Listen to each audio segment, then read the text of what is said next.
நாம் தமிழர் கட்சியின் தலைமை ஒருங்கிணைப்பாளர் திரு சீமான் ஐயா அவர்களுக்கு சிறப்பு செய்யப்படுகிறது. சிறப்பு செய்வதற்காக மாண்புமிகு வேந்தர் ஐயா அவர்களை அன்போடு அழைக்கிறோம். பொன்னாடையும் நினைவு பரிசும் வழங்கி சிறப்பிக்கப்படுகிறது. தற்போது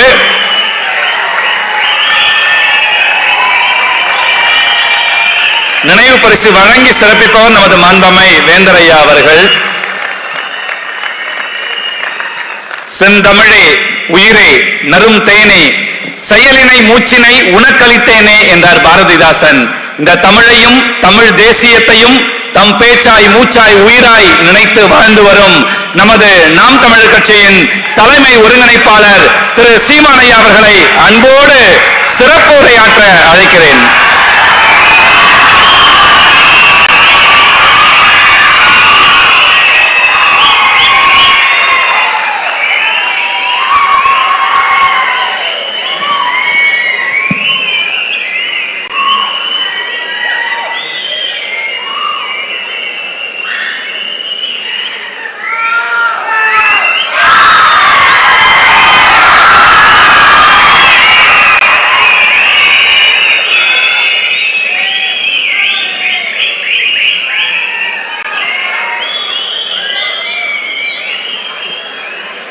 தமிழ் பேராயத்தின்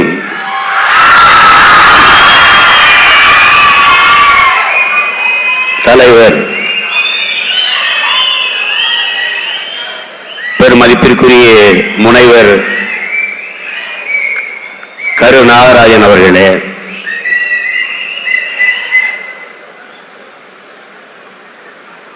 என்னுடைய அன்பிற்கும் பாசத்திற்கும் உரிய தம்பி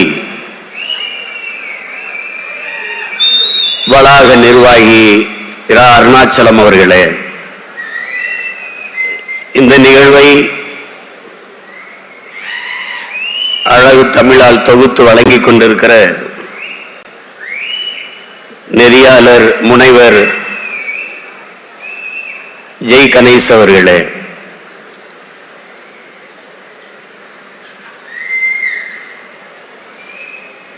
நம்முடைய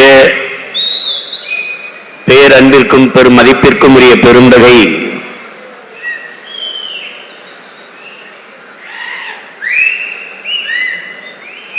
SRM கல்வி குழுமத்தினுடைய தாளாளர் மாண்புமிக்க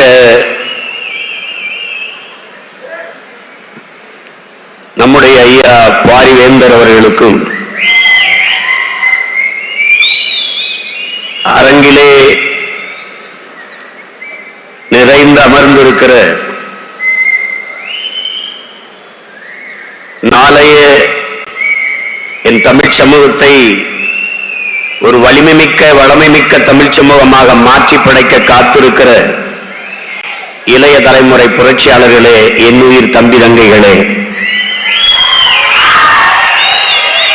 போற்றுவதற்கும் வணக்கத்திற்கும் உரிய பேராசிரியர் பெருமக்களே, உங்கள் அனைவருக்கும் என்னுடைய அன்பும் வணக்கம்.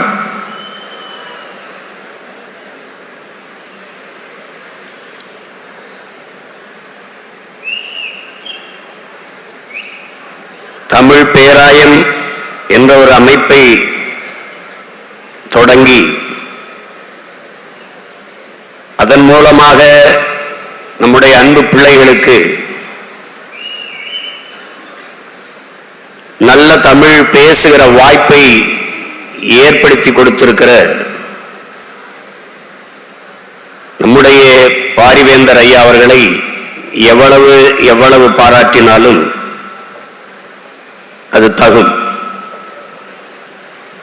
மூவேந்தரும் போய் முச்சங்கமும் போய் பாவேந்தரும் போய் பழைய நூல்களின் ஆய்வும் போய் படிப்போரும் கேட்போரும் இல்லாது போய்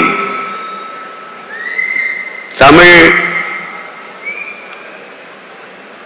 தடுமாறும் நேரத்தில்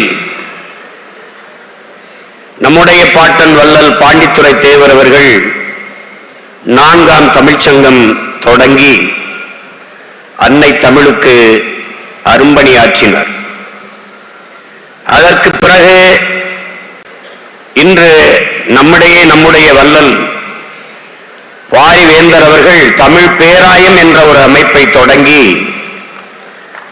தமிழ் வளர்த்துக் கொண்டிருக்கிறார்கள். என் அன்பு பிள்ளைகளே, நாட்டை ஆண்ட மன்னர்களே வள்ளல்களாக இருந்த பரம்பரையில் வந்தவர்கள் நாம்.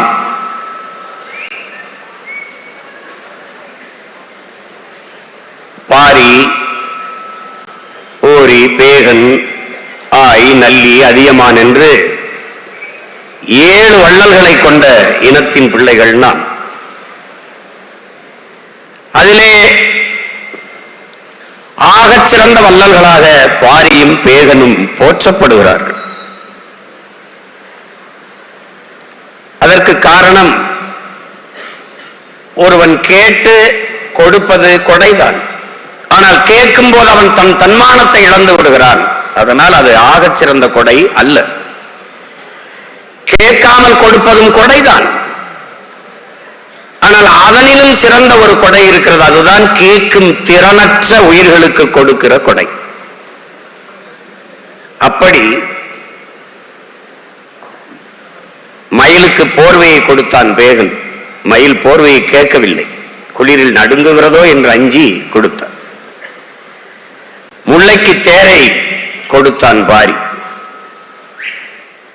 326 கிராமங்களை நாட்டுக்குடிகளுக்கு கொடையாக கொடுத்தான். அவன் வள்ளல் என்று போற்றப்படவில்லை. ஒரே ஒரு முல்லை கொடிக்கு தேரை கொடுத்தான். ஊரையே கொடுத்தான், போற்றப்படவில்லை.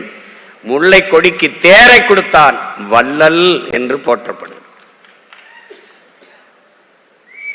அவன் முல்லை கொடிக்கு தேரை கொடுத்தான். இன்று நம்முடைய வள்ளல் பாரிவேந்தர் அவர்கள் தமிழ் குடிக்கு கல்வியை கொடுத்து கொண்டிருக்கிறார்.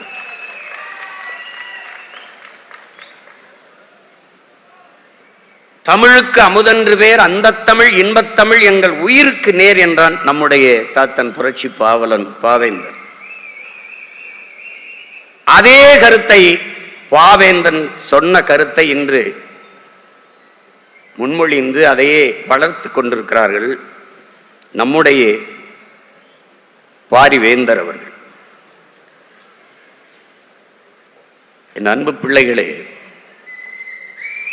மொழி என்பது வெறும் தொடர்பு கருவி அல்ல. அது மட்டுமல்ல, மொழி என்பது ஒவ்வொரு தேசிய இனத்தின் முகம், உயிர். அதுதான் கலை, இலக்கியம், பண்பாடு, வழிபாடு, அறிவியல், அரசியல், வரலாறு எல்லாமே மொழிதான். ஒரு மொழி சிதைந்து அழியுமானால் அந்த இனம் அழியும். ஒரு நாட்டை அழிப்பதற்கு படை திரட்டி வர வேண்டியது இல்லை. யானைப்படை, குதிரைப்படை, பீரங்கி படை தேவையில்லை. ஒரு உயிரை கூட கொல்ல வேண்டியதில்லை. ஒரு துளி ரத்தம் பூமியிலே சிந்த வேண்டியதில்லை. அந்த நாட்டை அழித்து விட முடியும். எப்படி அழிக்க முடியும்? முதலில் அவன் மொழி அழித்து விட்டால் அவனுடைய கலை, இலக்கிய, பண்பாடு, அடையாளம் அழிந்துவிடும். பிறகு அந்த நாடு அழிந்துவிடும். இப்படி ஏறக்குறைய 90 விழுக்காட்டுக்கு மேலே தமிழ் மொழி சிதைந்து அழிந்து தமிழ்நாடு அழிந்து போகும். நாட்டிற்கு பெயர் தமிழ்நாடு என்று இருக்கிறது. ஆனால் தமிழுக்கும் தமிழர்களுக்கும் இது சுடுகாடாக மாறி இருக்கிறது. ஒரு அறிவு சமூகம் ஆழ்ந்து இதை அறிந்து கொள்ள வேண்டும். இங்கே பேசிய நம்முடைய பிள்ளைகள் எல்லாம் மிகுந்த ஆற்றலை வெளிப்படுத்தினார்கள். சொல்லும் போதே பேச்சு ஆற்றல் என்று சொல்லுகிறது. காரணம், பேச்சும் ஒரு ஆற்றல், ஒரு திறன். சாக்ரட்டிஸ் சொல்கிறான், ஒரு மனிதனின் அறிவை எதை வைத்து கணக்கிடுவாய்? நீ எழுப்புகிற கேள்விக்கு அவன் சொல்லுகிற பதிலை வைத்து கணக்கிடக்கூடாது. பிறகு எதை வைத்து? நீ எழுப்புகிற கேள்விக்கு இன்னொரு கேள்வியவே பதிலாக தருவானையானால் அதை வைத்துத்தான் அவனுடைய அறிவை மதிப்பிட வேண்டும் என்கிறார். நம்முடைய பிள்ளைகள் பேச்சு திறனில் மட்டுமல்ல, தர்க்க அறிவிலும் வாத திறமையிலும் ஆற்றல் பெற்றவர்களாக இருப்பதை நாம் அறிந்தோம். நிகழ்ச்சியிலே பங்கு பெற்ற அத்தனை பிள்ளைகளுக்கும் என்னுடைய நிறைந்த அன்பும் வாழ்த்துக்களும். இங்கே முதலாவதாக வந்தவர் இரண்டாவதாக வந்தவர் தான் வெற்றியாளர் என்றில்லை. போட்டியில் பங்கெடுத்த ஒவ்வொருவனும் வெற்றியாளன் தான். பேச்சு என்பது ஒரு ஆகப்பெரிய கலை. தன் எண்ணத்தை வெளிப்படுத்தும் ஒரு கண்ணாடி தான் பேச்சு. ஒரு வலிமை மிக்க கருவி பேச்சு. ஒரு எளிய மகன் உங்கள் முன்னாடி நிற்கிற உங்கள் உடன் பிறந்தவன் ஒரு எளிய மகன். ஒரு பின்புலமும் இல்லை, பொருளாதாரம் இல்லை, ஒரு ஊடக ஆதரவும் இல்லை. ஒற்றை மகனாக தமிழகத்தின் வீதிகளில் கத்தி கத்தி கத்தி பேசி பேசி 36 லட்சம் வாக்குகளை பெற்று 3வது பெரிய அரசியல் கட்சியாக வளர முடியும் என்றால் காரணம் பேச்சு.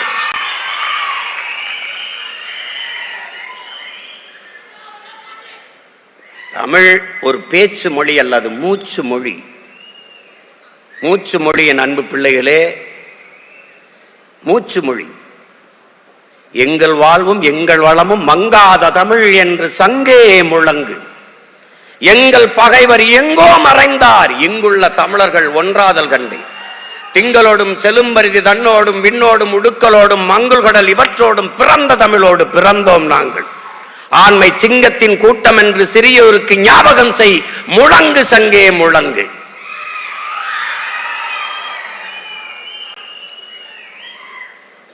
வெங்கொடுமை சாக்காட்டில் விளையாடும் தோளங்கள் வெற்றி தோள்கள். கங்கையை போல் காவிரி போல் கருத்துக்கள் ஊரும் உள்ளம் எங்கள் உள்ளம்.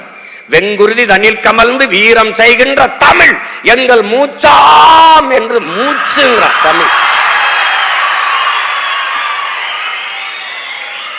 ஒரு பேச்சு மொழி அல்ல, அது மூச்சு மொழி. சொல்லுங்கள் என் அன்பு பிள்ளைகளே, சொல் தமிழா சொல்.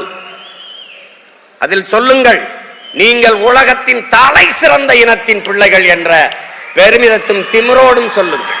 நாங்கள் தமிழர்கள், உலகிலே ஆகச் சிறந்தவர்கள். ஜூலியஸ் சொல்றான், அடுத்தவன் எழுந்து உன் தகுதியை அறிவிக்கிற வரை காத்திருக்காதே, நீயே எழுந்து சொல் நான் ஆகச் சிறந்தவன் என்று. தமிழன் பெருமைக்குரியவன். காரணம், தமிழ் பெருங்குடியில் பிறந்ததனாலேயே தமிழன் பெருமைக்குரியவன் என்கிறார் புரட்சி பாவலர். ஏன் எல்லோரும் மானுட நேயம் பேசிக் கொண்டிருந்த காலத்தில் தமிழன் உயிர்மை நேயம் பேசினான். பிறப்பு ஒக்கும் எல்லா மனிதருக்கும் என்று பிறப்பு ஒக்கும் எல்லா உயிருக்கும் என்றான். பகுத்துண்டு பல் உறவுகள் ஓம்புக என்று சொல்லாது, பகுத்துண்டு பல் உயிர்கள் ஓம்புக என்றான். உலகு உலகு உலகு என்று உலகம் தழுவி நேசித்து நின்ற மாண்பு கண்ட மக்கள் தமிழர்கள் என்பதை சொல் தமிழா சொல், நிமிர்ந்து சொல். வாடிய பயிரை கண்ட போதெல்லாம் வாடினேன் என்கிறான் வள்ளலார் பெருந்தகை. பயிருக்கும் உயிர் இருக்கிறது என்று வாடி நின்றவன் நம் முன்னவன். காக்கை குருவி எங்கள் சாதி, நீல் கடலும் மலையும் எங்கள் கூட்டம். நோக்க நோக்க களியாட்டம் நோக்கும் திசையெல்லாம் யாமின்றி வேறில்லை என்கிறான் பெரும்பாவளன் பாட்டன் பாரதி. எல்லா உயிர்களையும் நேசித்து நின்ற உயிர்மை நேயர்கள் தமிழர்கள். அவன்தான் யாதும் ஊரே யாவரும் கேளிர் என்று இரு கரமும் விரித்து உலக மக்களை ஆழத்தழுவி நேசித்து நின்றவன் தமிழன். பாரடா உன் மானுட பரப்பை, மானுட சமுத்திரம் நான் என்று கூவு, விசால பார்வையால் விழுங்கு மக்களை என்றான் புரட்சி பாவலன் பாவேந்தன் பாரதிதாசன். நீ ஒரு பேரன்புக்காரன், பெருமைமிக்க இனத்தின் மகன். உலகத்தின் முதல் மொழி உன் மொழி தமிழ் என்ற சொல்லை உறக்க சொல். சொல் தமிழா சொல். அவரவர் தாய்மொழியிலே பேசிக் கொண்டிருக்கிறார்கள். நாங்கள் அந்த மொழிகளின் தாய்மொழியில் பேசிக் கொண்டிருக்கிறோம். ஆங்கிலத்திலே 20 விழுக்காட்டு சொற்களை நம் தமிழ் கடன் கொடுத்திருக்கிறது. உலகில் எந்த மொழியின் துணையுமின்றி தனித்து இயங்கக்கூடிய உயர் தனிச்ச மொழி ஒரே மொழி உலகிலே உன் மொழி என் மொழி தமிழ். எல்லா மொழிகளிலும் இது மைக்கு தான். நம்முடைய மொழியிலே இது ஒளி வாங்கி. எல்லா மொழியிலும் இது ஸ்பீக்கர், நம்முடைய மொழியிலே ஒளிபெருக்கி. எல்லா மொழியிலும் இது லைட், நம்முடைய மொழியிலே இது விளக்கு. எல்லா மொழியிலும் அது சேர், நமக்கு நாற்காலி. எல்லா மொழியிலும் அது லேப்டாப், நமக்கு மடிக்கணினி. எந்த மொழியின் துணையின்றி தனித்து இயங்கக்கூடிய உலகில் ஒரு மொழி உண்டென்றால் அது நம்முயிர் தமிழ் என்பதை என்னிலும் இளைய என் தம்பி தங்கைகள் அறிந்து கொள்ள வேண்டும். உன்னுடைய கொள் அவனுடைய கில், உன்னுடைய உடன் அவனுடைய எஸ்போர்ட் சடன், உன்னுடைய பேச்சு ஒரு எஸ்போர்ட் ஸ்பீச், உன்னுடைய பஞ்சு ஒரு எஸ்போர்ட் ஸ்பாஞ்சு, உன்னுடைய நாவாய் அவனுடைய நேவி, உன்னுடைய கட்டுமரம் அவனுடைய கட்டுமரான், நம்முடைய காசு அவனுடைய கேசு, பூரா நம்மகிட்ட இருந்து எடுத்து வச்சுக்கிட்டு அடுத்தவன் மொழியை அறிவென்று கருவது போல ஒரு அறியாமை உலகத்தில் கிடையாது. அவன் மொழியை எனக்கு அறிவாகும். ஆங்கிலம் அறிவல்ல, ஒரு மொழி. இங்கிலீஷ் நாட் நாலேஜ், லாங்குவேஜ் என்பதை அறிவு சமூகம் புரிந்து கொள்ளும். அது ஒரு மொழி, அவ்வளவுதான். ஒரு நிலைப்பாட்டை என் உடன் பிறந்தார்களே, என் உயிர் தம்பி தங்கைகளே, நாம் ஒரு நிலைப்பாட்டை கொள்ள வேண்டும். என்னது? உலகின் எம்மொழியும் கற்போம், நாங்கள் வாழ. எங்கள் மொழி தமிழ் கற்போம், எங்கள் இனம் வாழ என்ற கோட்பாட்டை ஏற்கும். எல்லா மொழிகளையும் கற்றுக்கொள்வோம், விரும்பினால் தேவை ஏற்பட்டால் கற்றுக்கொள்வோம். ஆனால் எம்முயிர் தமிழ் மீது உயிருக்கு மேலாக பற்றுக்கொள்ளும். இந்த அரங்கிலே எத்தனை சாளரங்கள், எத்தனை ஜன்னல்கள், அத்தனை ஜன்னல்களாக உலக மொழிகளை வைத்துக் கொள்வோம். ஆனால் நுழைவாசலாக இருக்கிற தலைவாசலாக எங்கள் உயிர் மொழி தமிழை வைத்துக் கொள்வோம். தாய்மொழி தெரியாது நீ என்ன கற்று கல்வியாளனா வந்தாலும் நீ அறிவற்றவன் தான். பெற்ற தாயை அடையாளம் தெரியலன்னா அவனை எப்படி மனுஷனா மதிப்பில? உலகில் தாய்மொழியில் கற்றவன் எல்லாம் படைக்கிறான். என் உடன் பிறந்தவனே, தாய்மொழியில் கல்லாதவன் பயன்படுத்துகிறான். உலகில் எல்லா நாடும் மேடினா இருக்கு. Made in Singapore, made in China, made in Japan, made in France, made in America. ஆனால் உன்னாடு மட்டும் மேக் இன் இந்தியாவா இருக்கு. மேக் இன்.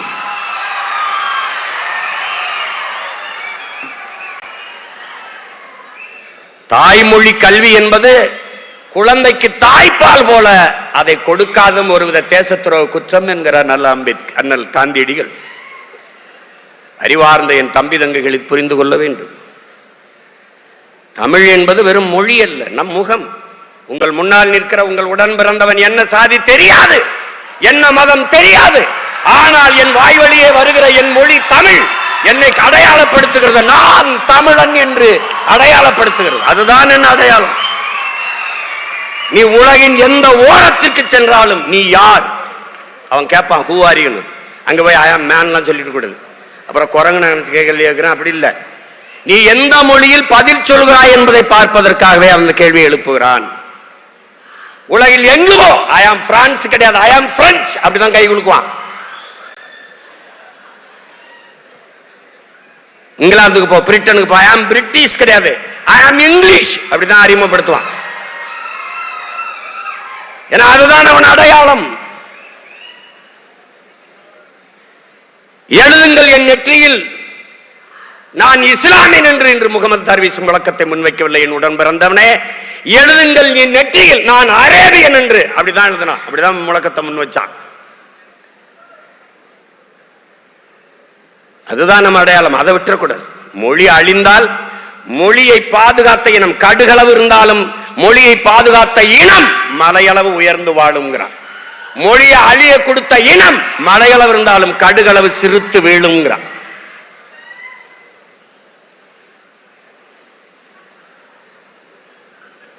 அதனால என் அன்பு பிள்ளைகள், தமிழ் படிச்சா வேலை கிடைக்குமா, தமிழ் படிச்சா சோறு கிடைக்குமா, அதெல்லாம் பேசக்கூடாது. தமிழ் வேலையும் சோறும் அல்ல, தமிழ் நமக்கு உயிர் என்பதை அறிவு வகுந்த தம்பி தங்கையில் புரிந்து கொள்ளும். என் மொழியில் இல்லாத என்ன இருக்குது? என்ன இருக்குது? கேரள கவிஞன் ஆற்றூர் ரவிவர்மா சொல்கிறான், ஊடகத்தில் ஆகச் சிறந்த இலக்கியங்களை தாய்மொழியிலே படிக்கிற வாய்ப்பை பெற்ற இனம் சீனர்கள் கிரேக்கர்களை தாண்டி இந்தியாவிலே தமிழர்கள் தான். எல்லா சமயங்களுக்கும் காப்பியம் தந்த மொழி உன் தாய்மொழி. உமரப்புலவர் எழுதிய சீராபுராணம் இஸ்லாமிய மக்களுக்கு, வீரமாமுனிவர் ஜோசபஸ்கி தந்த தேம்பாவணி கிறிஸ்தவர்களுக்கான காப்பியம், சிலப்பதிகாரம் பௌத்த காப்பியம், எழுதிய இளங்கோவடிகள் சமண துறவி.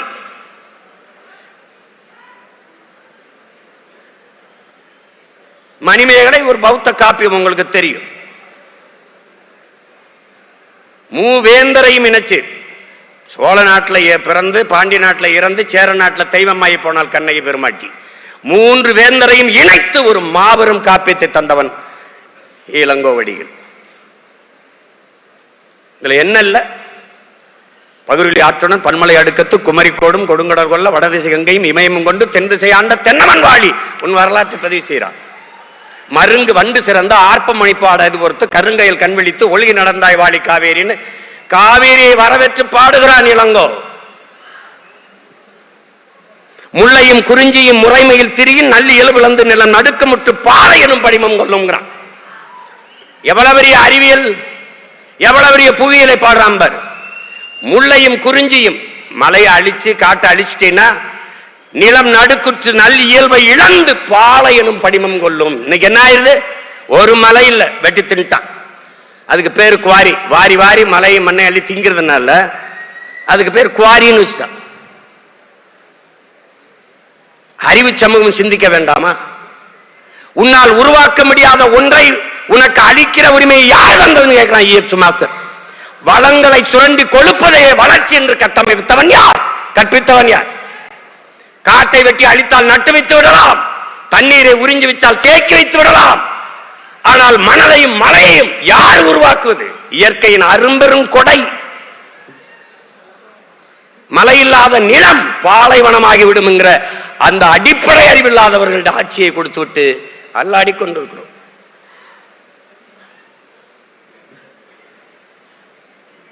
ஒரு நாட்டின் எதிர்காலம் அந்த நாட்டின் வகுப்பறையில் தீர்மானிக்கப்படுகிறது. ஒரு நாட்டின் நலன் என்பது அந்த நாட்டின் ஒவ்வொரு வீட்டின் சமையல் அறையில் தீர்மானிக்கப்படுகிறது. ஒரு நாட்டின் வளம் என்பது அந்த நாட்டின் நிலத்தின் வளத்தை பொறுத்து அமைகிறது. அந்த நாட்டின் நிலத்தின் வளம் என்பது அந்த நாடு பெறுகிற நீரின் வளத்தை பொறுத்து அமைகிறது. அந்த நாட்டின் நீரின் வளம் என்பது அந்த நாடு பெறுகிற மழையின் வளத்தை பொறுத்து அமைகிறது. அந்த நாட்டின் மழையின் வளம் என்பது அந்த நாடு பெற்றிருக்கிற மலைகளின் வளத்தை பொறுத்து அமைகிறதுங்கிறான். நீ எங்க இருக்கு மலை? எங்க இருக்கு? கண் முன்னே உன் நிலம் பாலைவனமாய் கொண்டிருக்கிறது என்பதை தெரியாது நீ தவித்துக் கொண்டிருக்கிறாய். ஒரு அறிவு சமூகம் சிந்திக்கணும். இன்னைக்கு அரசியல் எதுக்கு? படிக்கிற பிள்ளைகளுக்கு எதுக்கு அரசியல்? படிக்கிற பிள்ளைக்கு சினிமா அவசியமா இருக்குதா? படிக்கிற பிள்ளை அரசியல் பேசாம எவன் படிக்கிறது? கற்றவன் தான் மற்றவருக்கு வழிகாட்டணும். வேணாம் வேணாம் நீ விலை நிக்கணும். அன்பு பிள்ளைகளே, அரசியலை விட ஆகச் சிறந்த கல்வி உலகத்திலே ஒண்ணும் கிடையாது. அரசியலை கற்பிக்காது கல்வியே இல்லை. பேசிக்கொண்டிருக்கும் போது நம்முடைய வேந்தர் ஐயா சொல்றாங்க, அடுத்ததுல இருந்து நம்ம தொடங்குறோம் அரசியல் கற்பிக்கிறதுக்கு ஒரு பிரிவை நம்ம தொடங்குறோம்னு சொல்றாங்க. அரசியல் படிக்கணும், அரசியல் பேசணும். ஏன்? ஒரு மனிதனின் பிறப்பில் இருந்து இறப்பு வரை அனைத்தையும் தீர்மானிப்பது அரசு. நீ என்ன படிக்கணும், என்ன வேலைக்கு போகணும், அந்த எவ்வளவு சம்பளம், அது எந்த ஊர்ல அந்த பணியை செய்யணும், எல்லாவற்றையும் தீர்மானிப்பது அரசு. பிறப்பு சான்றிதழ் வாங்குவது இறப்பு சான்றிதழ் வாங்குவது வரை அனைத்து முடிவெடுப்பது அரசு. மின் கட்டணம் எவ்வளவு, அரிசி எவ்வளவு, பருப்பு விலை எவ்வளவு, எல்லாவற்றையும் நிர்வகிக்கிறது முடிவெடுப்பது யார்? அரசு. அந்த அரசை தீர்மானிப்பது அரசியல். அறிவியல், புவியியல், வேதியியல், உயிரியல் போல அரசியல் ஒரு வாழ்வியல் என்பதை அன்பு தம்பிதங்கள் புரிந்து கொள்ளும். அப்ப எல்லாவற்றையும் தீர்மானிக்கிற அரசியலை நாம் தீர்மானிக்க வேண்டும். நாம் தீர்மானிக்கணும். அரசியல் வேண்டாம் என்று நீ விலகி நிற்கலாம், ஆனால் அரசியல் உன்னை விட்டு ஒருபோதும் விலகி நிற்காது என்கிறான் அரிஸ்டாட்டில். அரசியல் வேண்டாம் என்று நீ விலகி நின்றால் நீ யாரை வெறுக்கிறாயோ அவனுடைய ஆட்சியின் கீழே வாழ நேரிடும் பிளாட்டோ. அரசியல் என்ற எண்ணம் இல்லாதவன் மனிதனாக இருக்க முடியாதுங்கிறார் அண்ணல் காந்தியடிகள். ஒவ்வொரு மனிதனின் ஒவ்வொரு சொல்லிலும் அரசியல் பிறக்குதுங்கிறான் புரட்சியாளர் லெனின். அரசியல் வேண்டாம் என்று சொல்வது வானமே இல்லாத பூமியில் நான் வாழப்போகிறேன் என்று சொல்வதற்கு ஒப்பானது. மனித உடலில் இருந்து உயிரை பிரிப்பதும் மனித வாழ்வில் இருந்து அரசியலை பிரிப்பதும் ரெண்டும் ஒன்றுதான். அரசியல் அரசியல் பேசணும் பேசணும். வரிசையில் நின்று வாக்கு செலுத்துறது இல்ல தம்பி. மக்களுக்கான சேவை என்பது செத்து போய்விடுகிறது. மாண்புமிக்க ஜனநாயகம் செத்து கேடுகட்ட பணநாயகம் பிறந்து விடுகிறது. இதை ஒழிக்கணும். யாரால முடியும்? ஒன்னால, இங்க இருக்கிற ஒவ்வொருத்தனால. தம்பி, ஒரு வண்டி நிறைய குப்பை, அதை கொளுத்துவதற்கு வண்டி நிறைய நெருப்பை எடுத்துக்கொண்டு எவனும் செல்வதில்லை. ஒரே ஒரு தீப்பெட்டி, ஒரே ஒரு தீக்குச்சி. அப்படின்னா இந்த அரங்கத்தில் எத்தனை ஆயிரம் தீக்குச்சி இருக்கா என்பதுக்கு பற்றி எரியணும், புரட்சி தீயாக மாறணும். கட்சி ஆட்சிகளால் இதை சரி செய்ய முடியாது என் உடன் பிறந்தவனே, புரட்சி ஒன்றால் தான் இதை புரட்டி போட முடியும். எப்படிப்பட்ட புரட்சி? வெளிப்படையாகவே அநீதிகளால் கட்டமைக்கப்பட்ட சமூகத்தை தகர்த்து முற்று முழுதாக புதிய ஒரு சமூகம் படைப்பதான் புரட்சிங்கிறான் பகத்சிங். அப்படிப்பட்ட ஒரு சமூகம், அப்படிப்பட்ட ஒரு சமூகம். பாலு கலாத குழந்தை, கல்வி கேங்காத மாணவன், வேலை கலையாத இளைஞன், இதுதான் என் கனவு இந்தியா என்றான். அடிமை இந்தியாவில் பகத்சிங் வைத்த முழக்கம் விடுதலை பெற்று 80 ஆண்டுகளில் இன்னும் அந்த முழக்கத்திற்கான தேவை அப்படி இருக்கிறது. இப்ப யார் மாற்றுவது? யார் மாற்றுவது? முழுமையான நேர்மை, தூய்மை, எதையும் எளிதில் வென்று முடிக்கக்கூடிய ஆற்றல் பெற்ற இளைஞர்கள் 50 பேர் ஒன்றிணைந்தால் போதும், உலகத்தையே மிகப்பெரிய மாறுதலுக்கு கொண்டு வந்து விட முடியும் என்று வீர துறவி விவேகானந்தர் கற்பிக்கிறார். 50 பேர் ஒன்றிணைந்தால் முடியும் என்றால் 5000 பேர் நீங்க இந்த அரங்கிலே ஒன்றிணைந்திருக்கிறீர்கள். உங்களால் முடியாதா? முடியாதா? மாற்றம் என்பது எங்கிருந்து வரணும்? எனக்குள் இருந்து வரணும். என்னில் எந்த மாற்றத்தையும் ஏற்படுத்திக் கொள்ள முடியாத நான் சமூக மாற்றத்தை ஏற்படுத்த முடியாது. நீ இந்த உலகத்தை எப்படிப்பட்ட மாறுதலுக்கு கொண்டு வர விரும்புகிறாயோ அந்த மாற்றத்தை உன்னிலிருந்து தொடங்க என்கிறார் அண்ணல் காந்தியடிகள். நான் எண்ணிலிருந்து, நீ உன்னிலிருந்து, நாம் நம்மிலிருந்து தொடங்குவோம் மாற்றத்திற்கான தொடக்கத்தை.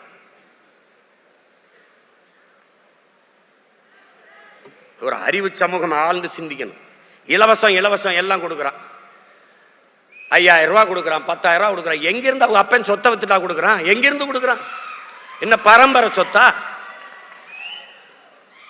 எங்கிருந்து கொடுக்கிற? இலவசத்தில் இழக்கிற பணத்தை எங்கிருந்து எடுக்கிறாய் என்ற கேள்வி வந்து விட்டால் அது விழிப்புணர்வு.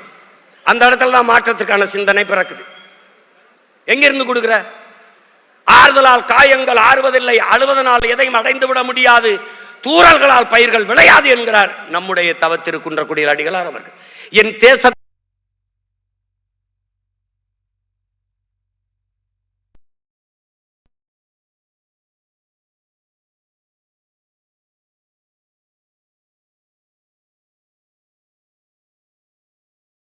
கேடு தம்பி, 10 லட்சம் கோடி கடனுள்ள நாடு, இதுல இலவசம் வேற பெருவெக்க கேடு, பாக்க சகிக்கல சனம்படும் பாடு, இத வளர்ச்சின்னு வாய்கிளிய போடுறான் போடு. என்னம்மா தேவி சக்கம்மா, நாடு நாசமா போகுதே நியாயம்மா, கண்ணை திறந்த பாரம்மா, எங்க கவலைய கொஞ்சம் நீதீரம்மா, ஊழல் லஞ்சத்துல ஊறி கிடக்குறான், உண்மை நேர்மைன்னா என்னன்னு கேட்கிறான், ஓட்டுக்கு காசை வாரி இறக்கிறான், உழைக்கி மக்களைத்தான் வயிற்றில் அடிக்கிறான். என்னம்மா தேவி சக்கம்மா, நாடு நாசமா போகுதே நியாயமா, பாதுகாப்புன்னு எதுவுமே இல்லை, பச்சை பிள்ளைக்கும் பாலிகள் தொல்லை, நாட்டுல நடக்குது கொலை கொள்ள, இந்த கொடுமையை எங்கேதான் போய் சொல்ல. என்னம்மா தேவி சக்கம்மா, நாடு நாசமா போகுதே நியாயமா. நாசமா ஆக்கிட்டான். இவர் 2000னா அவர் 2000, இவர் 2500. இந்த அண்ணன் பாண்டியராஜன் படத்துல ஒரு ஏலம் விடுவாங்க, 2000, 3000, 4000, கடைசியா பிம்பிளிக்கு பிளாப்பிம்பாங்க. அதான் அதான் நடக்குது இங்க. எங்கிருந்து எடுப்ப? 10 லட்சம் கோடி கடன், வட்டி மட்டும் 1 லட்சம் கோடி. என் உடன் பிறந்தவனே, 1 லட்சம் கோடி. நாட்டின் நிதிநிலை அறிக்கை 3 லட்சம் கோடி தான் பட்ஜெட். ஆனால் 1 லட்சம் கோடி வட்டி கட்டுகிறார்கள். யார்? ஒரு கடன் பெறுகிறவன் என்ன பண்ணுவா? உன்னை ஈடு கேட்பான். ஒரு அடமானமா சொத்தை கொடு, இல்லை கட்டடத்தை, இதை வீடு எதையாவது காட்டணும். இவர்கள் எப்படி கடன் பெறுகிறார்கள்? எப்படி? ஒன்று மண்ணின் வளத்தை வைக்கணும், இல்லை மக்களின் நலத்தை வைக்கணும். மக்களின் வரியை 3 முறை மின்கட்டணம் உயர்ந்திருக்கு இந்த ஆட்சியில் மட்டும். 3 முறை. சகிக்க முடியாத மின்கட்டண உயர்வு, சொத்து வரி உயர்வு. அப்புறம் இலவச பேருந்து. இப்படி இலவச பேருந்துனா 1 லட்சம் கோடி ஏற்கனவே இதில் கடன் இருக்கு, இழப்பு இருக்கு. இலவச பேருந்து யார் கேட்டது? தரமான பேருந்து தான் கேட்குறோம். அந்த பேருந்தை ஓட்ட பாதை இருக்கா, சாலை இருக்கா? சாலையா இருக்கா, சவக்குழியா இருக்கா? யார் இதெல்லாம் கேட்கறது? யார் கேட்கறது சொல்லு. முன்னாடி ஒரு விளம்பரம் வரும், பைக் உந்தூரில் இருக்குல்ல, அதுக்கான சாக்கப் சார், அதுக்கு ஒரு விளம்பரம் போட்டிருந்தான். இப்போ கூட வரும்னு நினைக்கிறேன்.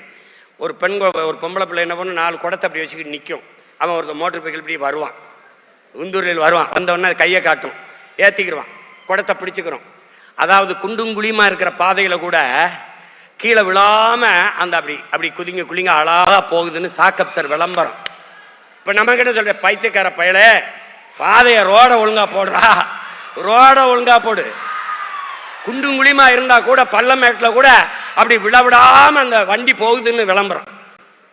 எப்படி இருக்கு? எங்கே போகுது இந்த நாடு? எங்கே போகுது? 190 லட்சம் கோடி நம்ம நாடு, இந்திய நாடு பெற்று. பிறகு ஒவ்வொரு மாநிலமும் 10-15 லட்சம் கோடிகளை பெற்றால் 500 கோடி கிட்ட வரும்.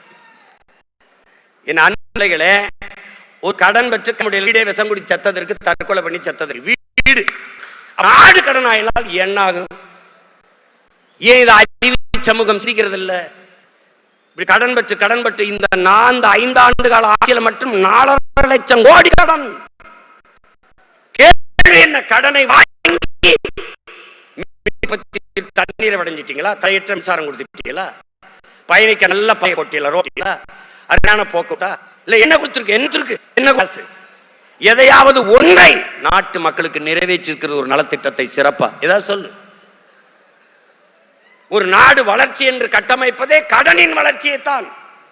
வேற என்ன வளர்ச்சி இருக்கு? இவர்கள் கற்பிக்கிற வளர்ச்சி என்ன? நீ பட்னி எழுந்து செத்தினா கட்டையில் எரிக்காம கரண்ட்ல எரிக்கிறது வளர்ச்சி, டெவலப்பு. டெல்லியில் ஒரு இது வந்தது, நான் கூட போட்டு காட்டுறேன் பாரு. இந்த வாட்டி ஒரு அம்மா நிறுத்தத்தில் வண்டியை நிறுத்துது. ஒரு பிச்சைக்காரர் அப்படி கையேந்தி காசு கேட்குறாரு. அந்த அம்மா கேஷ் நகையேங்குது, என்கிட்ட பணம் இல்லைங்குது, ஒன்லி கார்டு, அட்டை தாங்குது. உடனே அவர் பைக்கில் இருந்து ஒரு ஸ்வீப் மிஷின் எடுத்து அப்படி நீட்டுறாப்ல. அந்த அம்மா சிரிச்சுக்கிட்டே அப்படி கிழிச்சு விடுது, அட்டையை கிழிச்சு விடுது. பிச்சைக்காரன் ஸ்வீப் மிஷின் வச்சு பிச்சை எடுக்கிறதல்லடா தம்பி வளர்ச்சி, பிச்சைக்காரனே இல்லாத நாட்டை உருவாக்குவதா வளர்ச்சி. நம்ம எதை நோக்கி நகரம்னு பாரு, எதை நோக்கி நகரம்னு பாரு. இங்கே தேர்தல் அரசியல், கட்சி அரசியல் தான் செய்வார்கள், செயல் அரசியல் கிடையாது, மக்கள் அரசியல் கிடையாது இவர்கள்ட்ட. செய்தி அரசியல், விளம்பர அரசியல் தான் இவர்கள் செய்வார்கள், சேவை அரசியல், செயல் அரசியல் கிடையாது. ஏன் இந்த மாதம் மட்டும்தான், இந்த ஆண்டு மட்டும்தான் கோடை விடுமுறை வருதா? ஏப்ரல் மே இந்த வருஷம் தான் வருதா? அந்த கோடை விடுமுறை செலவுக்கு 2000. ஏன் போன தடவை மே மாதம் வரலையா? கோடை வரல. தேர்தல் வரும்போது நம்ம மேல ஒரு பாசம் வரும்பாரு, அரிய பாசம். வருஷம் பூரா தண்ணியை போடுறது, சலம்புறது, எல்லா வேலையும் பண்றது. கோயிலில் திருவிழா வந்தவொடனே அப்படியே மாலையை போட்டு அப்படியே விரதம் இருந்து அப்படியே தீ மிதிக்கிறது, பக்தியை காட்டுறது. அது கோயில் திருவிழா. இது தேர்தல் திருவிழா, மக்கள்கிட்ட பக்தியை காட்டுறது. நான் வந்தா 2000 தாரேன், நான் வந்தா 3000 தாரேன். இங்கே தங்கச்சி எல்லாம் பேசுனாங்க, கூட்டணி ஆட்சி, தனியா, எந்த ஆட்சியா இருந்தாலும் நல்ல ஆட்சியா இருக்கணும், அதுதாங்க முக்கியம். இத்தனை கட்சியை கூட்டி சேர்ந்துக்கிட்டு வர மகாராசா, நீ எதுக்கு ஓட்டு காசு கொடுக்குற? நீ தான் நல்ல ஆட்சி கொடுத்துட்டிய. நல்ல ஆட்சி கொடுத்தா நான் என் ஆட்சியின் சிறப்பை பார்த்து எனக்கு வாக்கு செலுத்துங்கன்னு கேட்க வேண்டியது என்ன? கேட்க மாட்டார்கள். அறிவு சமூகம் புரிஞ்சுக்கிறணும். என் அன்பு பிள்ளைகள், மார்க்சிங்கார்கி சொல்றான்ல, போர்க்குணமற்ற உயிரினங்கள் உலகில் பரிதாபகரமானவை. போராட்டமே வாழ்வின் இருத்தலை உறுதி செய்கிறதுங்கிறான். போராடும் போதுதான் மனிதனை பிறக்கிறாங்கிறான். மற்ற இனங்களுக்கெல்லாம் வாழ்க்கையில் எப்போதாவது போராட்டம். நம்ம இனத்திற்கு வாழ்க்கையே போராட்டமாக மாறி நிற்குது. போராட்டமே வாழ்க்கையா மாறி நிற்குது. ஆசிரியர் வீதிக்கு வந்துட்டான், சம்பளம் கொடுக்க முடியல. பகுதி நேர ஆசிரியர் பணி நியமனம் கேட்கிறான். உயிரை காக்கிற மருத்துவர்கள் வீதியில் நிற்கிறாங்க. உயிரை காக்கிற சேவை பெண்கள் செவிலியர்கள் வீதியில் நிற்கிறாங்க. உலகத்திற்கு உணவு கொடுக்கிற வேர்வை சிந்தி விளைய வச்ச நெல்லை கொள்முதல் செய்து சேமிப்பு கிடங்களே சேமிக்காது சாலையில் போட்டு முளைக்க விட்டுட்டீர்களே என்று வேர்வை சிந்தி உழைச்சவன் கண்ணீர் சிந்திக்கு நிற்கிறான் வீதியில். வேளாண்குடி மகன் மீனவன் கடலுக்குள்ளே மீன் பிடிக்கிற உரிமை இழந்து நிற்கிறான். எல்லாரும் வீதியில் வந்து போராடுகிற போது இவர்கள் சொல்கிறார்கள், நாங்கள் நல்லாட்சி கொடுத்து கொண்டிருக்கிறோம் என்று. ஆசிரியர்கள் கேட்கிற அந்த சம்பளர்கள் சம வேலை சம வாய்ப்பு சம்பளம் கொடுன்னு, அதுக்கு வெறும் 58 கோடி தான் தேவைப்படுது. ஆனால் 6800 கோடியை இவர்கள் இலவசமாக கொடுக்கிறார்கள். ஒரே நாளில் 1 கோடியே 31 லட்சம் வங்கி கணக்கில் 5000 போகுது. யார் காசு? யார் காசு? இந்த 6800 கோடியை இழக்கிறீர்களே, எப்படி இட்டுவீங்க? எப்படியாவது ஆட்சிக்கு வந்துடணும், எதையாவது கொடுத்து ஆட்சிக்கு வந்துடணும். அதனாலதான் அன்பு பிள்ளைகளே, இவர்களின் நோக்கம் நம்மை ஏமாற்றுவது, நம்முடைய நோக்கம் இந்த நிலையில் இருந்து மாற்றுவது. இதுதான் புரிஞ்சுக்கணும். இங்கே பேசிய பிள்ளைகள்லாம் வரலாறு எவ்வளவு முக்கியம் என்று பேசினார்கள். வரலாற்றில் தெளிவு பெறாத எந்த இனமும் எழுச்சி வர முடியாதுங்கிறான் புரட்சியாளர் லெனின். வரலாற்றை மறந்துவிட்ட இனம் சுடுகாட்டில் இறந்து கிடக்கிற பிணம்ங்கிறான் ஓசிமின். வரலாற்றை படிக்காதவன் வரலாற்றை படைக்க முடியாது என்கிறார் புரட்சியாளர் அண்ணல் அம்பேத்கர் அவர்கள். வரலாறு தான் ஒவ்வொரு இனத்திற்கும் வழிகாட்டும். அதனால்தான் எங்க தலைவர் சத்தியம் நமக்கு சான்றாக இருக்கிறது, வரலாறு நமக்கு வழிகாட்டுகிறது என்கிறார். வரலாறு என் வழிகாட்டி என்கிறார். அதைத்தான் உங்கள் உடன் பிறந்தவன் சொல்கிறேன். வேற இழந்த மரமும் வரலாற்றை இறந்த இனமும் வாழாது, வரலாற்றை மறந்த இனமும் வாழாது. வரலாறு தான் ஒவ்வொரு தேசிய இனத்திற்கும் வழிகாட்டும் என்பதை என் அன்பு பிள்ளைகள் புரிந்து கொள்ளணும். வரலாறு என்பது தலையில் கிரீடம் சுமப்பதும் பளபளக்கும் பட்டாடைகள் அணிவதும் அல்ல, தழும்புகளை தடவி பார்த்து தவறுகளை திருத்திக் கொள்வதுதான் வரலாறு. அதுக்குத்தான் வரலாறு. நாம் எங்கே வாழ்ந்தோம் எங்கே வீழ்ந்தோம் என்பதை, என்னால் படிப்பறிவை விட பட்டறிவு மேலானது. என் உடன் பிறந்தவனே, பட்டறிவு மேலானது. அதான் சொல்றேன்ல, மாணவர்களுக்கு சொல்றான் மார்க்ஸ், நீங்க படித்த ஆசிரியர்கிட்ட படிக்காதேன்றான். அப்ப என்ன செய்யலாம்? படித்து கொண்டிருக்கிற ஆசிரியர்களிடம் கற்றுக்கொள்ளுங்கிறான். நாங்கள் தான் படிச்சுட்டோமே, எம்எஸ்சி எம்ஃபில் எம்எட். இப்ப என்ன படிக்கிற? வாசிப்பது என்பது சுவாசிப்பது போல இருக்கணும், தினம் படிக்கணும். அண்ணல் அம்பேத்கர் சொல்றாரு, அன்பு பிள்ளைகளே, அறிவை தேடி ஓடுங்கள், நாளைய வரலாறு உங்கள் நிழலை தேடி ஓடி வரும்ங்கிறது. ஒரு மனிதன் வாழ்நாளில் 10,000 புத்தகங்கள் படித்திருக்க வேண்டும், 10,000 மைல்கள் பயணம் செய்திருக்க வேண்டும் என்று சீன பொன்மொழி சொல்லுதுன்னு பயணம்ங்கிற நூல் ஐயா இறையன் எழுதியிருக்கார். நீ படிக்கணும். 10,000 புத்தகங்கள் வாழ்நாள் முழுக்க படித்திருக்க வேண்டும் என்கிறார். ஆனால் உலகிலே 64,000 புத்தகங்களை படித்த ஒருவன் நம்முடைய அண்ணல் அம்பேத்கர் அவர்கள் என்பதை அறிவு சமூகம் புரிந்து கொள்ளும். படுக்கிற இடம் கூட படிக்கிற இடத்திற்கு அருகில் இருக்க வேண்டும். நூலகம் எங்கு இருக்குதோ அதற்கு அருகிலே அறை எடுத்து தங்கிய மகான் நம்முடைய அண்ணல் அம்பேத்கர் அவர்கள். ஆஸ்திரேலிய நாட்டிலே அந்த நாட்டின் பிரதமர் உலகின் தலை சிறந்த கல்வியாளன் சிலையை திறக்கப் போகிறோம் என்றார்கள். எல்லோருமே எதிர்பார்த்து காத்திருந்தார்கள். அன்பு தங்கைகளே, தம்பிகளே, அவன் வாகனம் ஓடிக்கொண்டே இருந்தது. போய் அந்த அரங்கிலே ஆகச்சிறந்த உலகின் தலை சிறந்த கல்வியாளன் சிலையை திறந்தார். ஒரு சிவப்பு துணியிலே, பட்டு துணியிலே போர்த்தி வைத்திருந்தார்கள். அந்த சிலையை திறந்தால் அது புரட்சியாளர் அண்ணல் அம்பேத்கர் சிலை என்பதை அறிவு சமூகம் புரிந்து கொள்ளும். அவர்தான் சொல்றார், அதிகாரம் மிக வலிமையானது என்கிறார். அதை படித்த உங்கள் உடன் பிறந்தவர்கள் அதிகாரம் மிக வலிமையானது, அடைந்து விட்டால் அனைத்தும் எளிமையானது என்ற முழக்கத்தை பின்னாடி சேர்த்தோம். இழந்துவிட்ட உரிமைகளை பிச்சை கேட்டு பெற முடியாது, போராடித்தான் பெற்றாக வேண்டும் என்கிற முழக்கத்தை முன்வைத்தவரும் அவர்தான். இருக்கிற உரிமைகளை காக்க, இழந்த உரிமைகளை மீட்க நமக்கு இருக்கிற ஒரே வழி அரசியல் விடுதலை. இங்கே வந்த கட்சிகள் எல்லாம் அரசியல் விடுதலை என்று பேசி வந்தார்கள். பிறகு அரசியல் வியாபாரமாக மாற்றி நீத்திருக்கிறார்கள். எங்க சீட்டு நோட்டம் அதிகம் வருதோ அங்க போய் கூட்டணி வைக்கிறது. அப்ப கூடி கொள்ளையடிச்சா சரியாயிருதா? கூடி எல்லாரும் சேர்ந்து கொலை பண்ணா கொலை சரியாயிருமா? நாங்க தனித்து நிற்கிறோம் என்றால் தனித்து நிற்கிறோம், தனித்துவத்தோடு நிற்கிறோம், உயர்ந்த தத்துவத்தோடு நிற்கிறோம். கொள்கையில் தெளிவு, குழப்பமில்லா முடிவு. எங்கள் ஒரே நோக்கம், எங்கள் திருநாட்டில் எங்கள் நல்லாட்சி, உலகத்தின் தலை சிறந்த நாடாக என் தாய் நாட்டை மாற்றி படைப்பது. பசி, பஞ்சம், ஊழல், லஞ்சம், கொலை, கொள்ளை, சாதிய இழிவு, தீண்டாமை, அடக்குமுறை, ஒடுக்குமுறை, பெண்ணி அடிமைத்தனம், வளக்கொள்ளை, மதுமத போதை ஏதுமற்ற ஒரு தூய தேசம், புதிய ஒரு தேசம் செய்வோம், மக்கள் புரட்சியால் அதை உறுதி செய்வோம் என்ற முழக்கத்தை முன்வைத்து உங்கள் பிள்ளைகள் இந்த களத்திலே உங்கள் உடன் பிறந்தவர்கள் நிற்கிறோம். அதெல்லாம் அறிவு சமூகம்.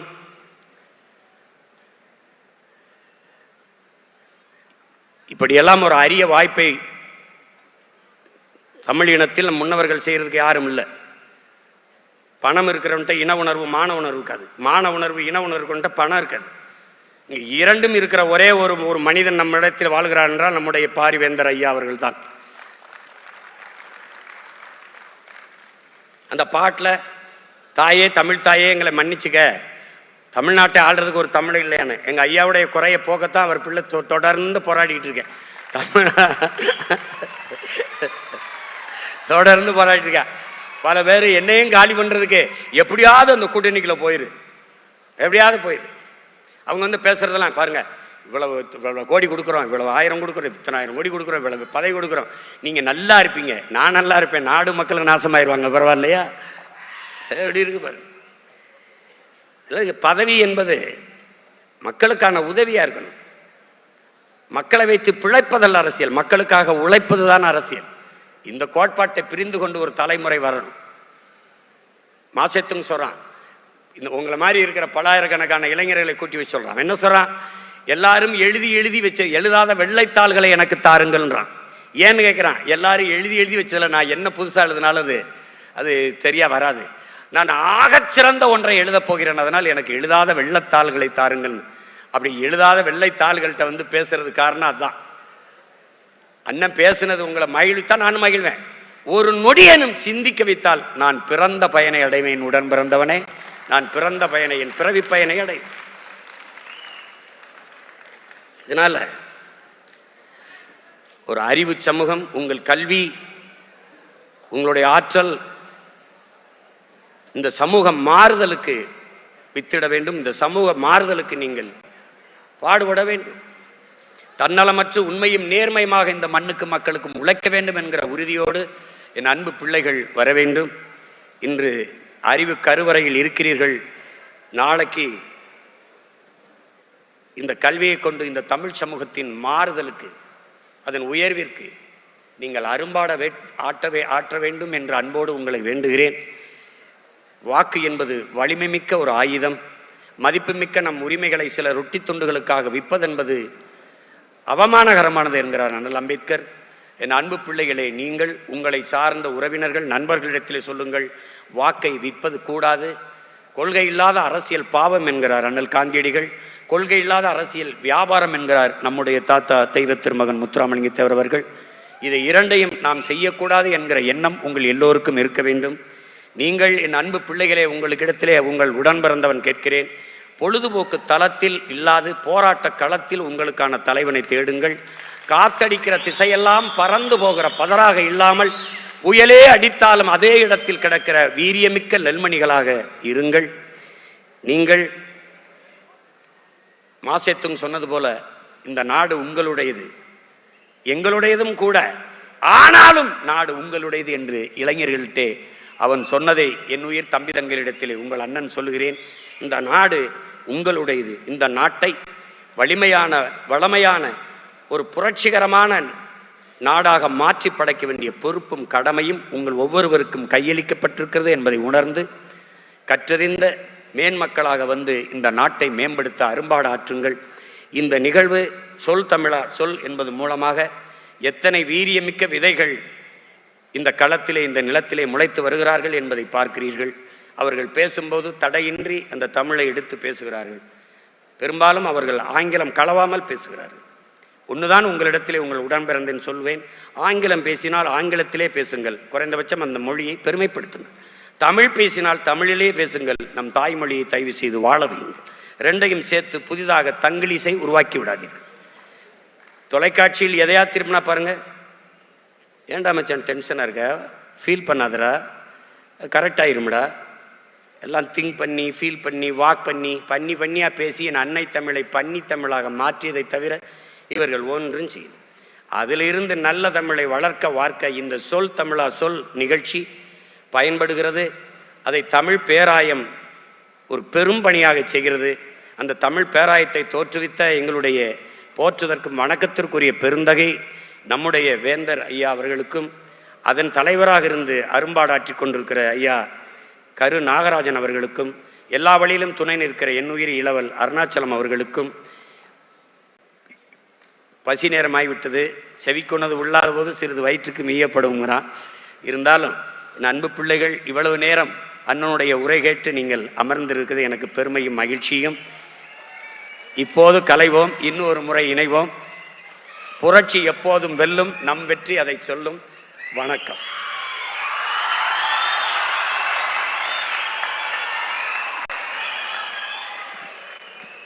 தம் தமிழால் தம் வீச்சுரையால் இந்த அரங்கையே அதிர வைத்த நாம் தமிழர் கட்சியின் தலைமை ஒருங்கிணைப்பாளர் திரு சீமான் ஐயா அவர்களுக்கு உங்களின் பலத்த கைத்தட்டலோடு எங்களுடைய மனமார்ந்த நன்றியை தெரிவித்துக் கொள்கிறோம்.